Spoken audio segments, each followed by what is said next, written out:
যেই নেল এক্সটেনশনটা 1-1.5 মাস থেকে, সেটাই তুমি আমাকে 500 টাকায় করে দাও না প্লিজ। বাবা, তুমি এত এক্সট্রা চার্জেস নিচ্ছ কেন গো? অমুক জায়গায় তো 300 টাকা বোথ হ্যান্ড করায়। রিমুভিং করতেও চার্জেস লাগবে? এটা আবার কি? না না, আমি সব ক্লায়েন্টের কথা বলছি না। কিছু কিছু ক্লায়েন্ট আছে যারা এরকমই মন্তব্য করে। রিমুভিং করতে কি আবার কোনো খাটনি লাগে? শুধু তো ড্রিল মেশিন চালানো, আর কি। কিছু কিছু ক্লায়েন্টদের এরকমই চিন্তাভাবনা।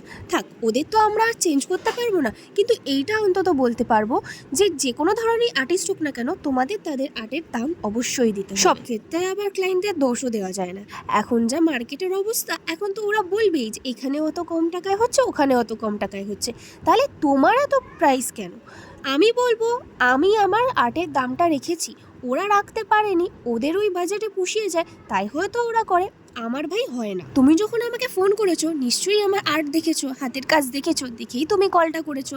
তাহলে তুমি বুঝতে পারছো যে তাদের কাজের সাথে আমার কাজে তফাৎ আছে, তাই তুমি আমার কাছে এসেছো। তাহলে বার্গেনিং কিসের? প্লিজ এগুলো একটু বন্ধ করো। ও হ্যাঁ, পুজোর বুকিং কিন্তু শুরু হয়ে গেছে, অলরেডি অনেক স্লট বুক হয়ে গেছে। তোমরা ঝটপট বুক করে নাও স্ক্রিনে দেওয়া নাম্বারে, কিছু মাত্র স্লটই বাকি আছে। যাই হোক, আজকের আর্টটা কেমন হয়েছে অবশ্যই জানিও। দেখা হচ্ছে তোমাদের সাথে আবার নেক্সট টিউটোরিয়ালে।